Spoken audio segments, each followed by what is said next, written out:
If I was to start my portfolio over today, this is exactly how I would do it. I run a whole page on investing. We have probably thousands of hours of content out there. But if I was to boil it down in 10 minutes, like almost investing 101 and how to restart, this is exactly how I would do it. This is going to be the best 10 minutes ever if you're starting this journey. First, you need to understand you are never going to save your way to retirement. You could save your way to retirement during the early 90s, maybe mid 90s, but there was a point at which inflation started to take off and wage growth started to decrease. And now it's getting harder and harder to live on a single income where that used to be the standard. Now you almost need a double income. And if you just save your money, you're never going to get to retirement. The need for investing is bigger today than it ever has been before. The difference between the two is a lot of people will take their hard-earned dollars and put them into a bank account because they're scared they're going to be laid off or they're going to have a big expense or whatever it is. That money in your bank account, you need to think that that is losing money because $100 today, a year from now after inflation of 5% hits, will only buy you $95 worth of goods. Inflation is eroding your dollars when it's sitting under a mattress or inside a safe or in a checking account or even in most savings accounts. The way that you combat this is through investing. You have to understand that investing is the only way your money will grow, and every dollar inside of a checking account is losing money. I know that's common sense for a lot of you, but a lot of you have more money you do in a checking account than you do a stock account, and that is a massive issue. All your money that you have inside of a checking account should be in a high yield savings account just to keep up with inflation for a rainy day. Everything else you make should be shoveled into investments as fast as you can get it. Inside of investing, we're going to talk about risk versus reward a lot, okay? The next 10 minutes, you're going to hear that a couple times. What this means, the higher risk an asset is, the more returns you will get. If you invest in a government bond, you'll get like a 3 to 5% return. You invest in a stock, you'll get a 10% return. You invest in cryptocurrency, you can get a 100% return. But every single time your returns go up, the risk of that asset goes up. This is how the whole investing world operates, and it's how we all decide through a free market what the returns of these assets are. So just because you have someone promise you a 20% return doesn't mean that it's risk-free. There's a chance you will lose your money. So everything we're going to do, I'm going to use that in multiple times, risk versus reward, so you understand that you need to diversify a little bit amongst those, and this is going to make a whole lot more sense in a little bit. That's the last thing before I actually start diving in. Diversification. That is the process of changing where your money is in a bunch of different places. I have some in crypto, some in real estate, some in bonds, some in stocks, some in my checking account. And the reason I'm in so many different places is because if any one of those fails, not all my eggs are in one basket. And so that diversification protects me. But I need you to understand something. We're going to talk about diversification later, but I need you to understand diversification is how you preserve wealth. It's not how you create wealth. You are never going to get filthy rich from diversification. You're going to get filthy rich if that's your goal, through going hard in one thing and making sure that one thing actually makes it. You need to understand that. We're going to talk about a diversified portfolio, which is the preservation of the wealth you've created. But if your goal is to invest your way to millions, this might not be the best way, but it's going to be great information for you to understand. We're going to talk through 5 different asset classes first. We're going to go through asset classes. Then I'm going to talk about diversifying your portfolio. Then we'll go through like the common investing strategies and common pitfalls. First, the 5 asset classes that we're going to talk about today. We have stocks, bonds, real estate, crypto, and mutual funds. First, stocks. What a stock is a tiny bit of share of a company. Companies are valuable. There's a reason Elon Musk and Jeff Bezos and everyone else is so rich, okay? When you have these massive companies, these owners don't want to own all of it. They want to start to sell it and allow you to take ownership in the company. They issue a stock, which is saying, I will give you this one piece of stock and you will own 0.0001% of this company. You can then buy 1, 2, 3, 10, 20, 5,000 shares of that stock, and the proportion of your ownership gets larger and larger. That stock or ownership that you get will go up and down in value as the company increases or decreases. This is one of the most common investing strategies is to buy stocks. Now that we understand what stocks are, over the long haul, over the last 100 years, if you average every stock that has ever been created over the last 100 years, you're going to average a 9.9% return per year. This is kind of the baseline or standard return that you hear a lot of people talk about, 10%. In a lot of my videos, when I use a return, I use 10% because I know that all of you can go diversify across a bunch of different stocks and get a 10% return pretty easily. And it's statistically proven over the last 100 years. So stocks are a 10% return. That's a great baseline that we're going to use for risk versus reward. Next, I'm going to talk about mutual funds. Mutual funds are the combination of a bunch of stocks. The way you get diversification inside of stocks is you buy a bunch of different companies. If you put $1 million into Google and Google goes up, you're going to be rich. If it goes down, you're going to be poor, right? But if you buy one share of 1 million different stocks, you're very diversified. Then if the whole economy goes up by 10%, then you get 10%. If it goes down by 10%, you go down by 10%. It's really, really difficult to go out there and buy 1 million shares of a bunch of different stocks. It's near nearly impossible for the common person to do. So what they did is they said, we as a mutual fund, we are going to go buy 1 million stocks. That's an exaggeration. They buy like 500, 200, 300, but we're going to go buy 500 stocks and hold them for you. And then instead of buying that stock, you can buy ownership of our mutual fund, which owns the stock. So in a byproduct, you own the stock. It makes it a whole lot easier to diversify so that 10% return we were talking about over the last 100 years, it's really easy to actually get because you don't have to go choose 500 stocks. You can just go buy the S&P 500 or the NASDAQ or one of these mutual funds or ETFs and get diversification inside the stock market. Of my money in the stock market, 100% of it is in mutual funds or ETFs. I don't buy individual stocks. I don't trust myself to predict the market better than a Wall Street guy that's doing this 24/7. So I diversify into mutual funds and ETFs.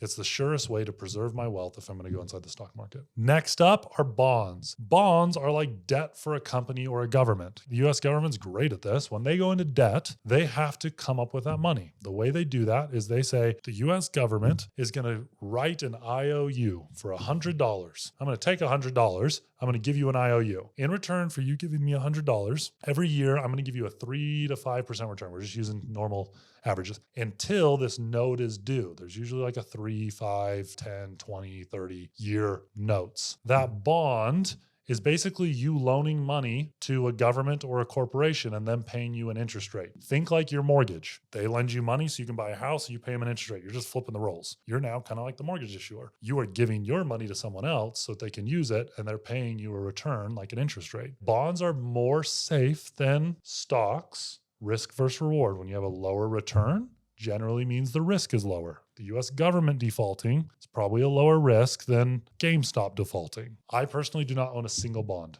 It is a very common way. There's a lot of financial advisors that would say I'm done for doing that. But in my opinion, if my goal is to keep up with inflation, there's easier ways to do it. I can go get CDs. I can go get a high yield savings account. I can do a million other things. I want to either have very quick access to my money in a high yield savings account or a CD, or I want to go get like stocks or real estate or something else. I don't see the purpose of bonds. Y'all can comment below and try to trash me on it. I'll fight you all day on it. But this is what a bond is. A lot of people diversify into. Once again, it's a way to preserve wealth and diversify risk a little bit. The fourth is going to be real estate. Real estate's common sense. A lot of you understand this, but it's a great way to get returns. The nice thing about real estate is inside of real estate is the easiest asset class to leverage into. What that means, when I buy a stock, and let's say that stock is $1,000, I have to pay $1,000 and I get one stock back. Inside of real estate, if I want to buy a $100,000 piece of real estate, most people don't have to go put $100,000 of cash down. They can get a mortgage. This debt is leverage, makes it easier to buy on leverage real estate than it does any other asset. The reason this is a big deal is because your returns get multiplied when you use leverage. Stay with me for a second. This is going to make sense. You're going to understand why I love real estate here. Let's say you buy a $100,000 home. I know it's not realistic, but we're using even numbers, okay? The real estate market is going to go up 5% this year. Just round numbers once again. If I buy that home with cash for $100,000, I'm going to get a $5,000 appreciation in my home. But let's say I use leverage. So I'm going to put 5% down on this home. That's very normal, easy way to buy real estate if it's your personal home. You put down $5,000, it's going to go up 5%, which is going to return you $5,000.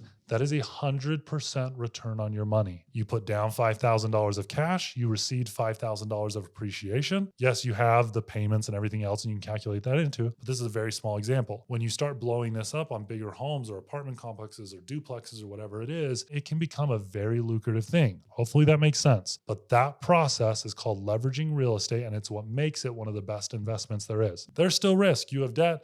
It can be a housing crash. 2008 can happen.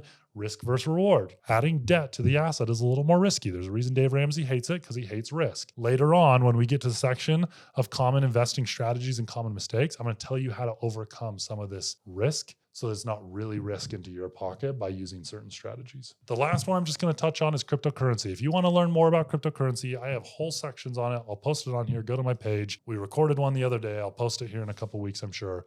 But if you go back over the last 10 to 15 years, it is the best performing asset that we've ever had. It goes up hundreds of % a year if you average it over the last 15 years. The hard thing though, high risk, high reward.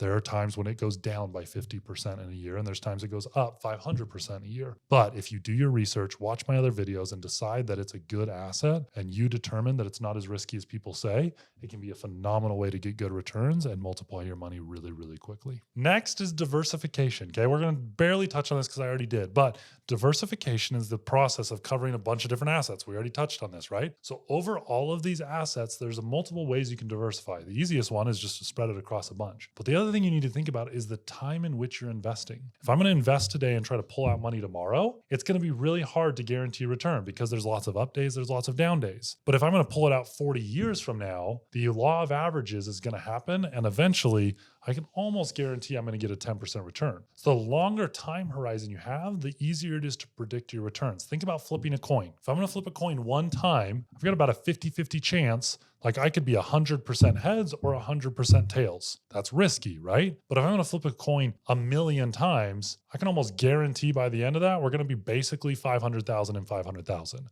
It's the same concept with the diversification of time and time horizon in investing. A lot of people have made a lot of money going all in and forgetting diversification because they're trying to create wealth and not preserve wealth. Understand what it is and what that word means, and you get to dictate what that means for you. You can diversify, you can not. You can do short time horizons, you can do long time horizons. But overall, spreading it across over a long period of time is the safest way to get a consistent return, but not to get massive returns. The only other thing I'm going to hit on diversification is the rebalancing of a portfolio. So we're going to talk about portfolios and how these different asset classes. So if we diversify and we decide I want 20% in real estate, 20% in stocks, 20% in crypto, 20% in bonds, 20% cash. Easy portfolio, just a bunch of 20s. It's not a smart portfolio, but for simplicity, we're going to do that, okay? This year, crypto goes up 500%. Next year, I'm going to look at my portfolio. It's going to look like 40% crypto, 10% everything else because of how well crypto did. The way you rebalance is you get down every year, every 6 months, every month, every 5 years. You decide what term that is.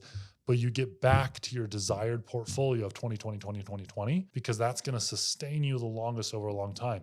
If crypto runs and runs and runs and runs and runs and makes up 99% of your portfolio because it turns into this massive thing, that's really risky. Rebalancing a portfolio every so often is smart if you want to maintain diversity. Okay, common investing strategies. I'm going to put a couple out there to get your brain going so you can understand how I do it and how other people do it so that you understand what you're doing. The first one, dollar cost averaging. This is the way that I promote everyone do it. When you put your money in, kind of matters in investment, right? If you put your money in at the absolute peak and then it goes down 30%, it's going to take you a whole lot of time to make your money back. So many people try to time the market and it's not the way to do it. There's a famous saying, time in the market is more important than timing the market. So stop trying to guess the day when to put it in and guess the day when to pull it out. Instead, what you do is dollar cost averaging. So you say every single month, I'm going to deposit $200, $50. I don't care what the amount is.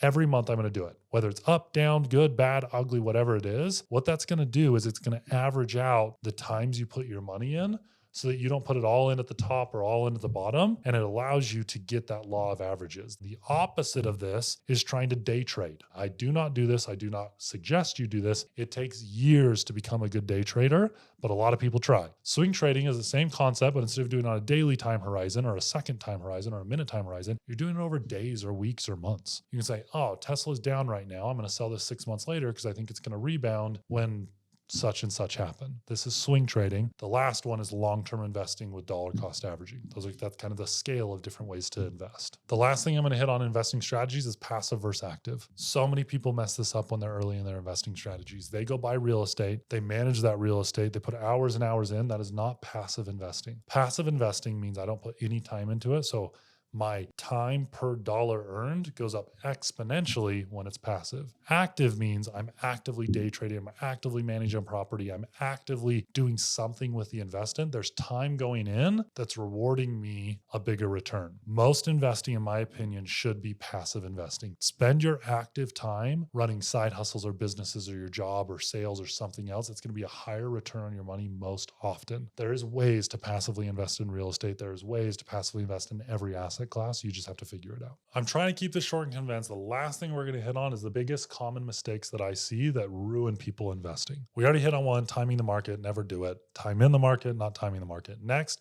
never chase the hot trend. By the time you hear about it, it's too late. And this is all over. This is buying GameStop. This is buying the meme cryptocurrency. This is investing in Airbnbs. Like, We always hear about these new hot investments that are on social media. By the time they hit that means the time's already gone. Try to either use your knowledge in your career, your profession to get an edge because you actually know what's going to happen, or invest in tried and true methods that you know are going to return money. Chasing the hot thing is a recipe for disaster because you're going to be on the tail end of that curve when it starts coming down. Next biggest one I see is overreacting to market volatility. Market volatility is going to go up and down. If you are trying to sell high, buy low over and over, I promise you are going to lose. Okay. There's a famous saying in investing, buy when there's blood in the streets. When everyone else is panicking because the market's going down is often the time that you should actually be putting money into the markets, not pulling your money out. But if you don't trust yourself to do that, just don't even try. Just go dollar cost average your way in. What happens though? 2008 hits. In the first month, it goes down by 30%. You get scared that your retirement's going to go. You go pull all that money. It goes down another 5%. You're like, I made a good decision. And then it immediately bounces up 20% and you lost all that opportunity to regain your money back. You got to understand my money's going to go up. My money's going to go down. But over the long haul, I know what directions it's going. And you just wait it out and watch your money grow over the long haul and have a long-term perspective. I am a firm believer that anyone in this country can become a millionaire. It's going to be harder for some than it is others. Okay. I'm not going to argue that privilege does exist. It 1,000% exists, but everyone can find an extra $100 or $200 a month to invest. Invest in yourself, grow your career, get a raise, job hop. You can do something to find an extra $100 or $200 a month. And that's all it takes from a young age to become a multimillionaire. If you dollar cost your average your way in every single time, diversify across, understand what assets are, don't save your way there, invest your way there, and watch your money compound and grow. It's mind-blowing we don't teach this in college, and then we're mad when our government's in debt and our kids are in debt because of student loans and they're drowning in debt, declaring bankruptcy, and all of our taxes are going up as a result. The concept of financial literacy is not that hard. You just need to take 10 or 15 minutes, invest in yourself, understand what investing actually is, create a path, and then execute on it every single day. And I promise you can become a millionaire. If you have any questions, drop them down in the comments. As always, subscribe so I can keep making videos like this. My goal is to be the source of investing so that you can actually get out of the day-to-day, stop working and being subservient to your money, but allow your money to work for you so you can become financially free.